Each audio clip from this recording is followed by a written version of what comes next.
Hi, Professor Ellis. I hope you're doing well.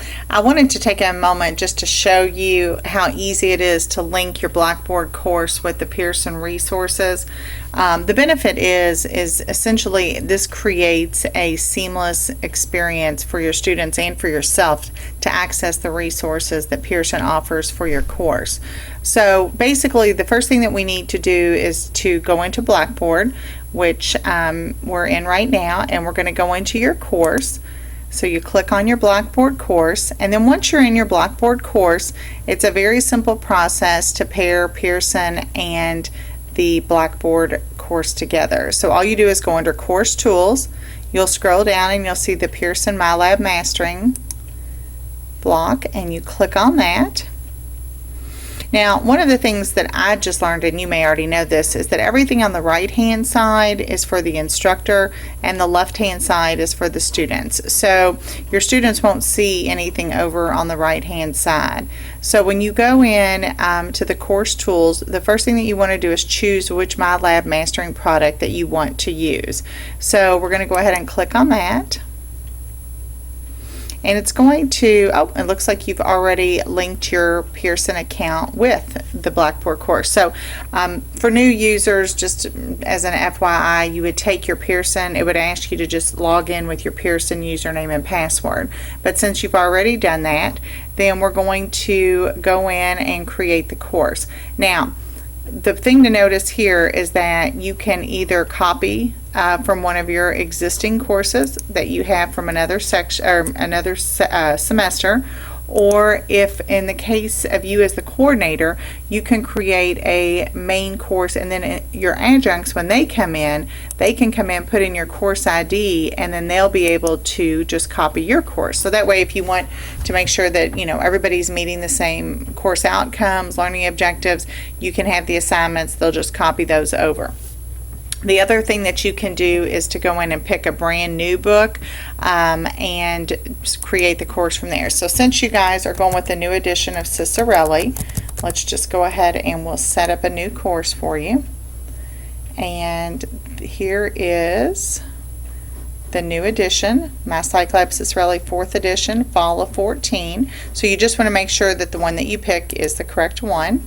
And then we're just going to name the course. So I always advise my instructors to name it something that they're familiar with or that would make it easy for them to recognize it.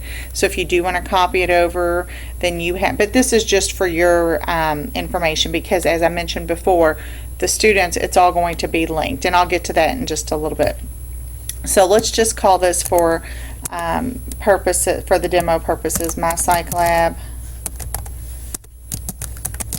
Cicerelli 4th edition. That way we make sure, and then we'll name it Fall 14.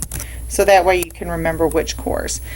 Always set your course dates for the day that you're creating it, because if you do it in the future, then you won't be able to access it until that date. So it's better to just go ahead and leave it today's date. And then I always recommend taking it through the end of the year, just to give you enough time to get back into it if you want.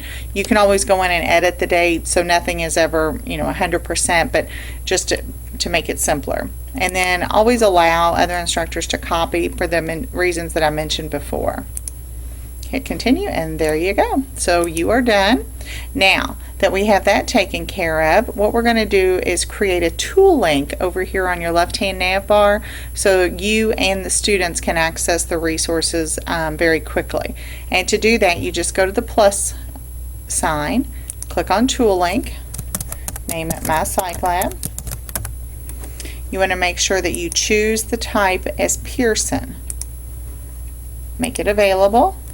Hit submit, and you're going to notice now there's a link. You can drag this up to where, if you want it at the top, wherever the case may be. But what's going to happen is this is how students and yourself, when you go into your course, will be able to access the resources.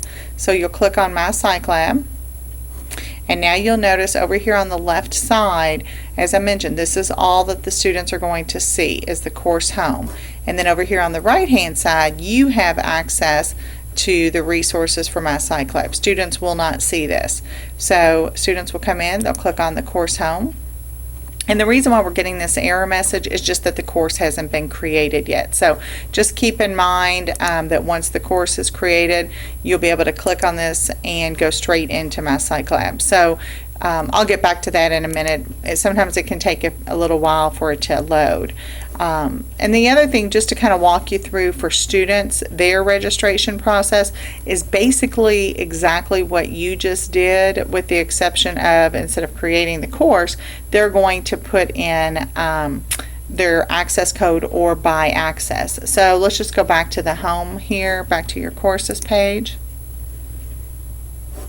And so when they go in, they log into Blackboard, they're going to click on the course page, and they're going to see My Psych Lab. Now when they click on My Psych Lab, it's going to take them to a page that's going to ask them to redeem their access code or to buy access. So they'll click here.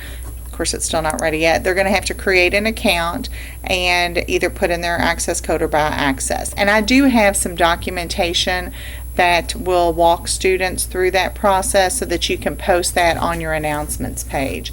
A few things just to kind of be aware of. If they're asking for a course ID, then they are not going in through Blackboard, because this process does not require a course ID. This process is a one-time registration, redeem their access code, and then they're in.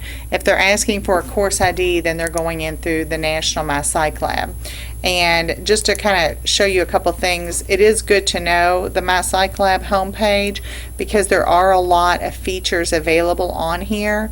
Also, if for some reason Blackboard is down, the students and yourself can still access the resources by going in through your My Psych Lab National account, and they would just log in with their username and password. Very rare that that ever happens, but just know that that is an option. Under the support tab, you do have a lot of options as far as registration, training, things like that, how to get your students set up. And then if you're using it with your LMS, you can go here and get support. And it's also got get your students started right here. So all of this is contained within the My Psych Lab homepage. So even though you don't want your students to go there, you have this information that you can download, or I can send it over to you with your username and password so that you have it. Let's give one more check to see if this is available. No, it is still not available. Let's refresh it just to check.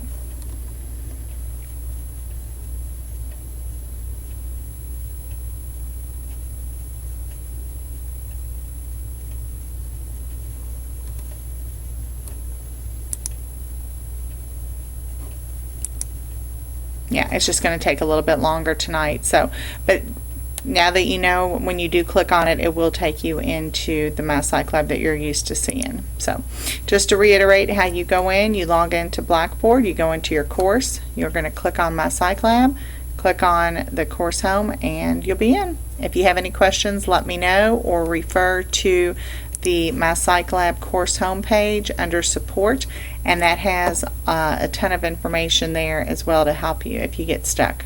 So thank you very much.